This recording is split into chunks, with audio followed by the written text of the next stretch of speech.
Ya, jadi memang ternyata pemirsa ketiga komisi di sini saya juga baru tahu akhirnya rupanya sebenarnya memang hanya memiliki apa ya yang membedakan tugas dan fungsinya saja. Tapi niat dan memang sebenarnya bukan tugas dan fungsi. Tugas dan fungsi itu sebenarnya sama secara keseluruhan. Gitu. Hanya bahwa di dalam tatib kita ada kewenangan, ada kemitraan supaya tidak mengambil secara keseluruhan, supaya tugas DPR itu terbagi-bagi, misalnya komisi 1 apa, komisi 2 apa, komisi 3 apa. Paling tidak kalau dia ditugaskan di komisi 3, dia bisa menguasai komisi 3, tetapi tidak serta-merta karena dia komisi 3, komisi 1 tidak bisa intervensi. Menjaga kemungkinan yang tadi. Biasanya kita rapatkan DP gabungan, komisi 1, gitu. komisi 2, komisi 3. Makanya sebenarnya yang terpenting itu pemilihan ke depan 2024, pilihlah anggota DPR yang memang berkualitas, yang kapabel. Iya dong, harus ya Pak ya. Karena memang ini kan akan apa ya istilahnya akan mempengaruhi sebenarnya. Sangat. Terdampak juga. Dan itu terasa. Luar biasa. Nah, kita tahu ya Pak bahwa memang kan sekarang pejabat wali kota juga memang yang itu tadi menyinggung masalah tagline Kendari Bergerak karena ingin adanya pergerakan yang memang betul-betul secara masif untuk bagaimana bisa Kendari ini lebih maju lagi. Nah, kalau saya minta tanggapan mungkin di Ketua Komisi 3 dulu sama Pak Rajab, sebenarnya apa sih Pak yang memang perlu secara lebih apa ya maintenance mungkin lebih besar lagi kontribusinya dalam hal bagaimana bisa membuat ya Kendari bergerak lebih maju gitu. Apa Pak kira-kira? Iya kan kalau kita melihat tentang persoalan kesetaraan atau misalnya ciri-ciri sebuah daerah yang maju itu memang membutuhkan tagline bukan hanya sebatas tagline, tapi kerja-kerja nyata. Kerja nyata yang dimaksud itu bahwa apa yang menjadi kekurangan selama ini di dalam melihat perkembangan Kota Kendari ke depan. Bukan bahwa kita bergerak saat ini akan dirasakan di kemudian hari. Betul. Ini sebenarnya kalau kemarin terjadi misalnya bersih-bersih yang dilakukan oleh PJ Wali Kota misalnya, memerintahkan semua OPD, memerintahkan semua stakeholder di bawah untuk kerja bakti misalnya, karena pada prinsipnya berarti ada kekumuhan Kota Kendari dari sisi sampah misalnya, kan itu. Sekarang tinggal kita melihat lagi apa yang selama ini misalnya menjadi kekurangan Kota Kendari ketika dilihat oleh publik. Apakah itu masyarakat luar atau pemerintah pusat misalnya, apa yang kurang di kota ini? Kesemerawutan misalnya, itu harus diperbaiki. Kendari bergerak yang seperti itu, semua orang berpikir, mari kita berinovasi, mari kita berkreativitas dengan apa yang menjadi tadi kekurangan-kekurangan di Kota Kendari, misalnya sampah terhambur. Bagaimana caranya DLHK misalnya mematenkan aturan-aturan itu untuk bagaimana kita bisa berlakukan ke masyarakat agar masyarakat itu mau bergerak. Jadi kita ini kan kadang ada budaya nanti dicambuk baru bergerak. Itu. Jadi sekarang itu karena adanya tagline yang disampaikan oleh Pak PJ, mari kita mulai dari diri kita sendiri. Apa yang menjadi tugas dan kewenangan kita, kan gitu. Apa yang menjadi tugas dan kewenangan masyarakat, kan gitu. Itu juga jangan sampai masyarakat hanya berpikir bahwa ini tugas. Kita tidak punya tugas untuk itu. LSM misalnya kita tidak punya tugas untuk itu. Jangan seperti itu, bahwa Kota Kendari ini ketika kita sama-sama duduk di Kota Kendari, berarti kita punya tanggung jawab untuk Kota Kendari. Kan gitu. Jangan sampai hanya berharap ke pemerintah. Kalau sesuatu yang dipikirkan hanya berdasarkan pemikiran sendiri, saya yakin sesuatu yang menjadi masalah tidak akan selesai. Tapi kalau misalnya 360 ribu lebih masyarakat Kota Kendari, kita berpikir bersama untuk kebaikan ini Kota Kendari, saya yakin bahwa Kota Kendari ke depan bisa bersaing dengan wilayah-wilayah yang lain. Kenapa misalnya wilayah-wilayah di Jawa sana, wilayah-wilayah di daerah lain sana misalnya mereka mendapat predikat kebersihan nasional misalnya Adipura misalnya. Sekarang kan kita turun. Karena apa itu? Karena kita sendiri. Dulu kita di zaman Pak Asrun kita mendapatkan Adipura tentang kebersihan kota ini. Tapi di zaman-zaman berikutnya kita tidak ada lagi. Kenapa itu? Kan menimbulkan pertanyaan. Perbuatan siapa itu? Ini kan perbuatan masyarakat, perbuatan pemerintah yang tidak mau tanggap lagi dengan hal-hal yang menyangkut kebersihan kota ini. Itu yang pertama. Yang kedua, kita bicara tentang persoalan pendidikan misalnya. Ketika kita bicara pada apa yang harus digenjot di sana, apa yang harus diperbaiki di sana. Ini menjadi tugas kita bersama. Misalnya fasilitas-fasilitas pendidikan yang dibutuhkan oleh masyarakat, itu dibutuhkan pemikiran kita untuk sama-sama kita bergerak. Misalnya masa sekolah masih ada yang bocor atapnya di kota ini, kan itu menjadi perhatian. Ya. Masih ada yang kurang. Ya, misalnya masa masih ada lagi misalnya sekolah yang misalnya di satu wilayah di kota ini misalnya tidak ada sekolah di situ. Iya, kesetaraan dan kesetaraan yang seperti itu memang membutuhkan pemikiran kita. Kalau ini tidak diinovasi, kalau ini tidak kita dalam proses pemikiran kita bergerak, saya yakin tidak akan pernah didapatkan keadilan pendidikan itu, termasuk kesehatan. Iya, kalau hari ini misalnya ada pembangunan rumah sakit tipe D, pembangunan rumah sakit Kandai, itu kan bagian kita memperbaharui, mempelayan dalam hal pelayanan kesehatan. Jadi dalam hal Komisi 2 tadi sudah menjelaskan tentang PAD-nya, kita menjelaskan tentang bahwa kita mari tentang persoalan kesehatan ini. Jadi kalau misalnya Kota Kendari ini menjadi pusat saat ini karena dia ibu kota Provinsi Sulawesi Tenggara dan berada juga di sini itu kantor pemerintahan Provinsi Sulawesi Tenggara. Jadi semua orang tertuju ke sini. Kita ini kan tipikologi masyarakat yang masuk ke Kota Kendari ini kan sama tipikologi masyarakat Jakarta ini. Ya. Ketika sudah musim lebaran, Kota Kendari kosong, pada keluar semua kan gitu. Mudik, ya. Jadi pluralnya Kota Kendari ini dimanfaatkan untuk bagaimana kita membangun lebih maju ke depan. Tapi dengan tanda kutip tadi, mari kita bergerak dengan kontribusi apapun, baik itu kontribusi pemikiran, walaupun kecil, kontribusi kita bergerak dalam artian kepedulian kita terhadap lingkungan, kepedulian kita terhadap pendidikan, kepedulian kita terhadap kesehatan. Saya pikir itu yang dibutuhkan dari setiap individu yang ada di kota ini. Kalau hanya DPR dan misalnya pemerintah kota yang mensupport Kendari bergerak, saya yakin pasti hanya seperti itu saja. Karena kami juga tidak bisa overthinking, tidak bisa over kapasitas dari tugas dan tanggung jawab kita. Karena kita ini di dalam kita berkehidupan berbangsa dan bernegara ini, kita sudah punya tupoksi-tupoksi nih. Sampai overlapping kan gitu. Supaya artinya begini, kalau misalnya overlappingnya pemerintah kota dalam mengucurkan anggaran terlalu besar dan itu mendapat respon di masyarakat, tidak dilibatkan masyarakat juga marah ke kita. Padahal kita ini bekerja untuk mereka. Makanya kolaborasi ini yang kita butuhkan saat ini. Saya pikir pemerintah ini di dalam membangun kinerjanya pasti pemikiran-pemikiran dari masyarakat sangat dibutuhkan.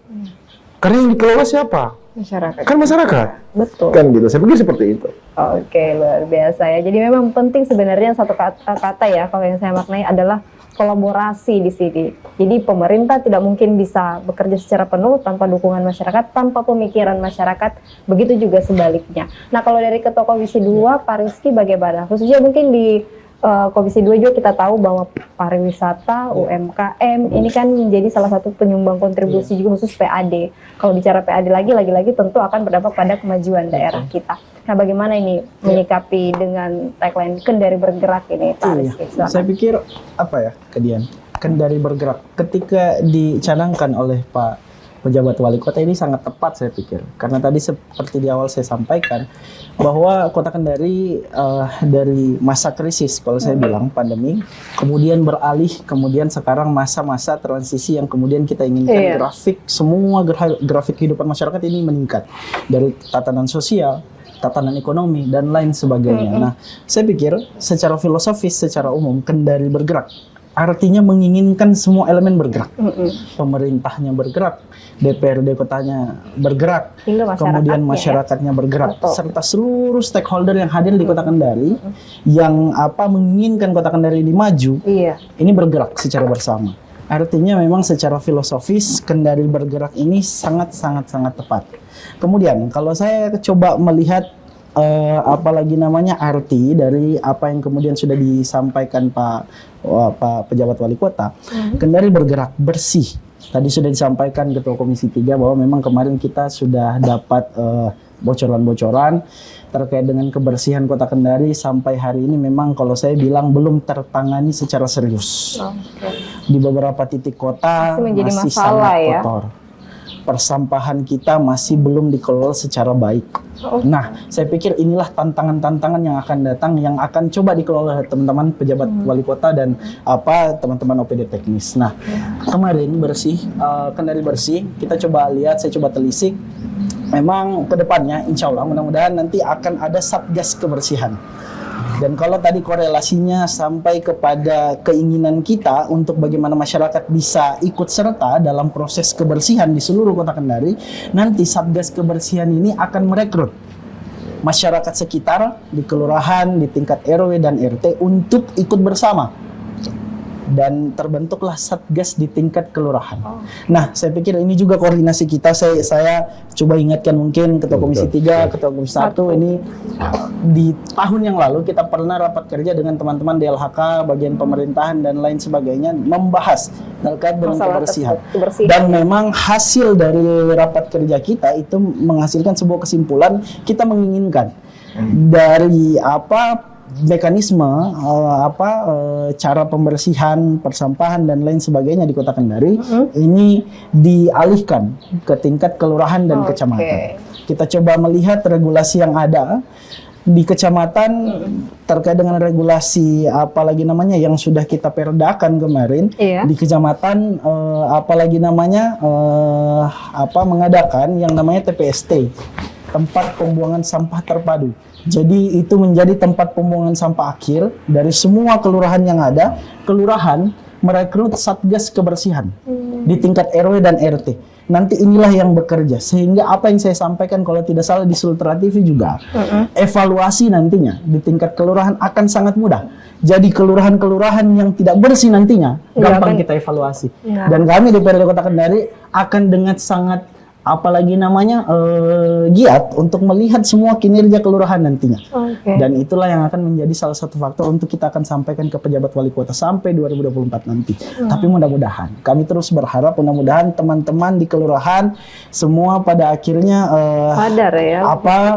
Coba menyesuaikan diri dari peningkatan kerja-kerja mereka ke depan. Jadi tidak hanya pelayanan yang sifatnya administratif, tapi juga pelayanan yang sifatnya sampai di fisik-fisik di lingkungan masyarakat. Itulah salah satu kebersihan itu. Kemudian gesit. Itu ada salah satu kalimat gesit, kata gesit dari Kendari Bergerak. Jadi gesit ini kemarin kita diskusi juga bahwa pemerintah Kota Kendari hari ini di bawah kepemimpinan pejabat wali kota menginginkan gesitnya pelayanan pemerintahan kepada masyarakat. Cepat ya. Ini juga kemudian saya pikir turunan dari undang-undang yang kemudian kemarin sudah disahkan oleh pemerintah pusat, Undang-Undang Cipta Kerja dan lain sebagainya, sampai turunan kemarin kita Perda kemudian investasi.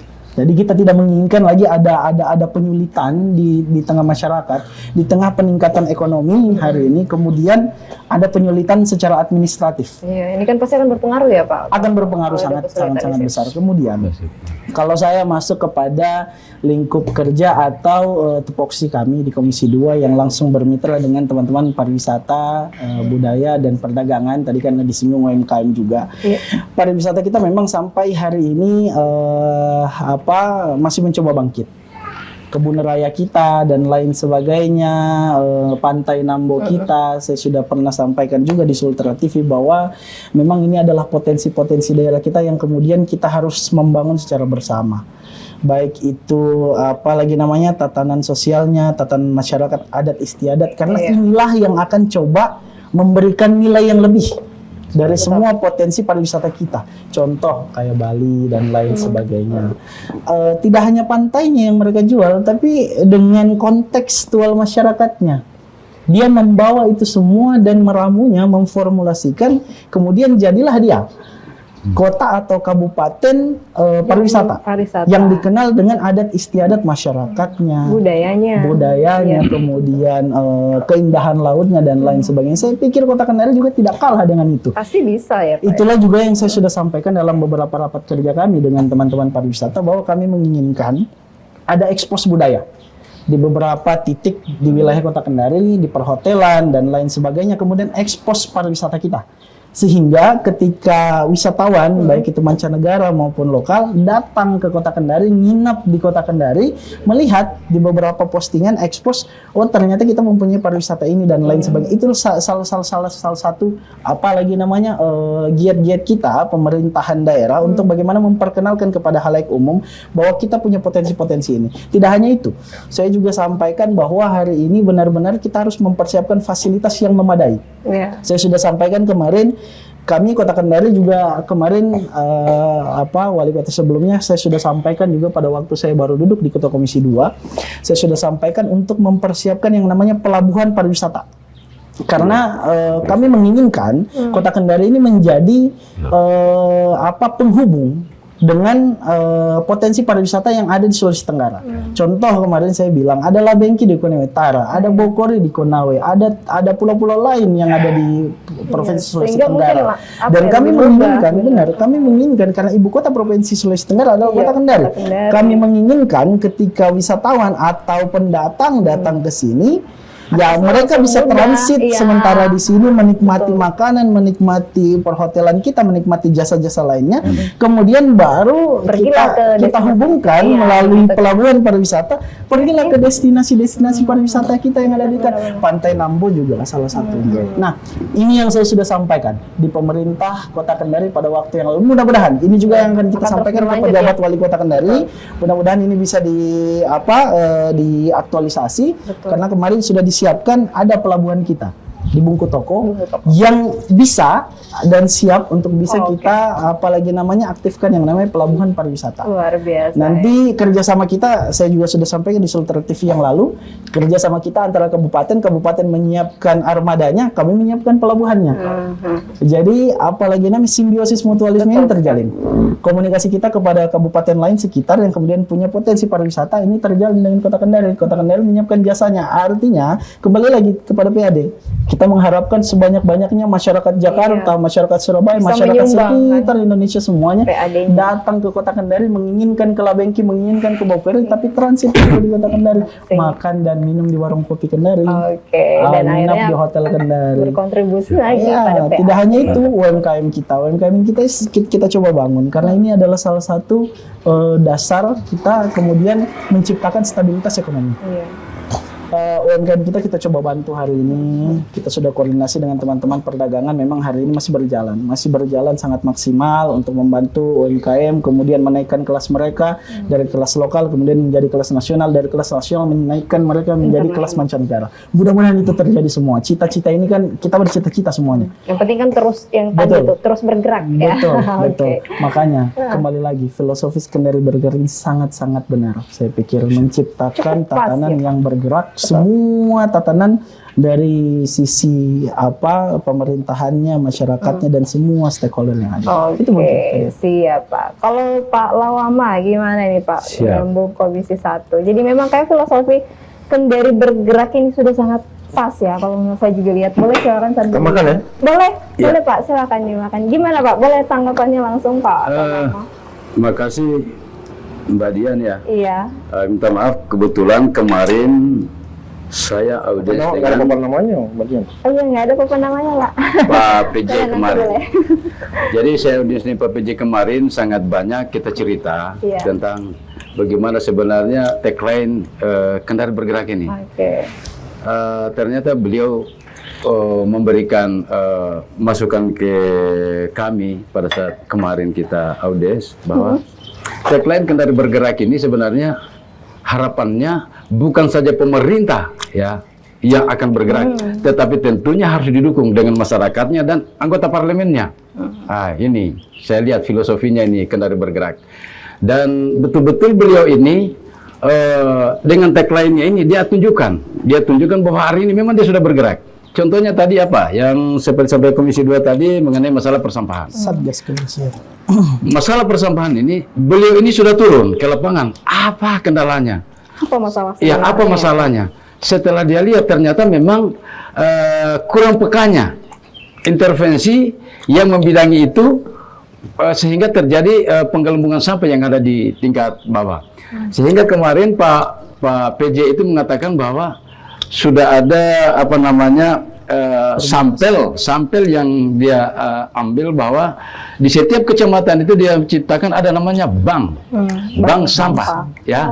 Dan bank sampah itu nanti diambil dari setiap kelurahan. Jadi yang akan intervensi sampah ini nanti ini dari kelurahan. Ini kita satu pemikiran.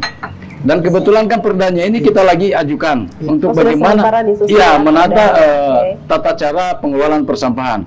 Bagaimana dari barang yang kotor sampai yang kotor ini bisa menciptakan uang.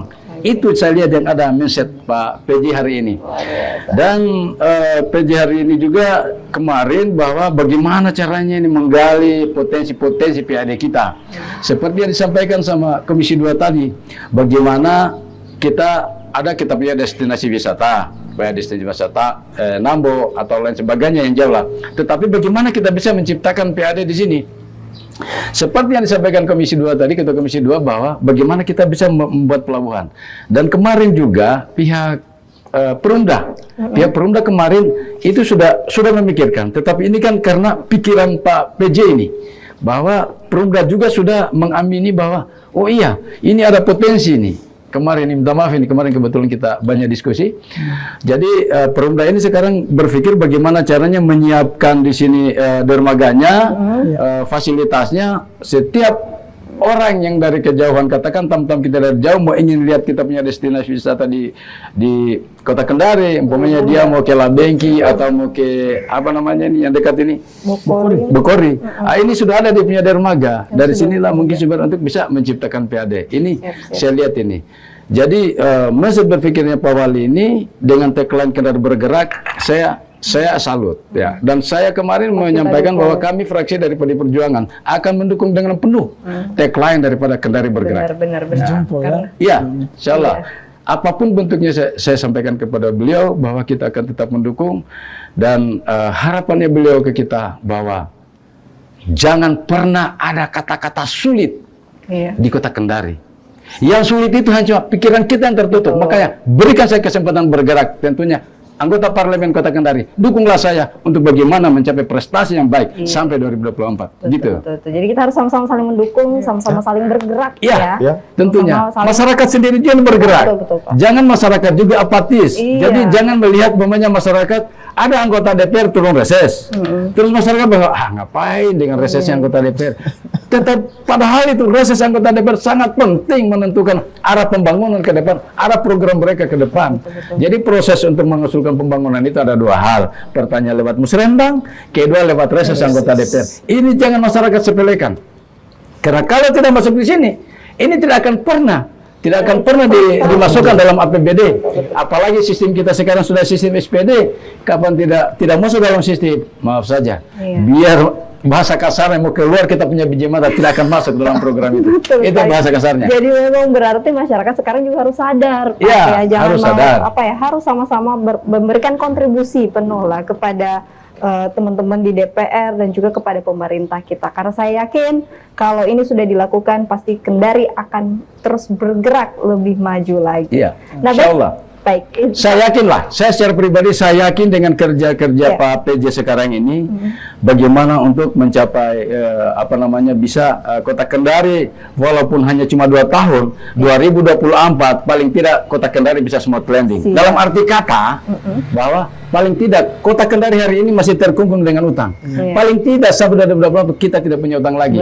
Itu yang ada. Dan 2024 dilanjutkan oleh orang yang tepat. Itu orang yang tepat. Oke, baik, betul yang satu ini pemirsa Sultra TV, jangan kemana-mana. Kita masih akan kembali dalam Parlemen Kota Kendari edisi Coffee Morning.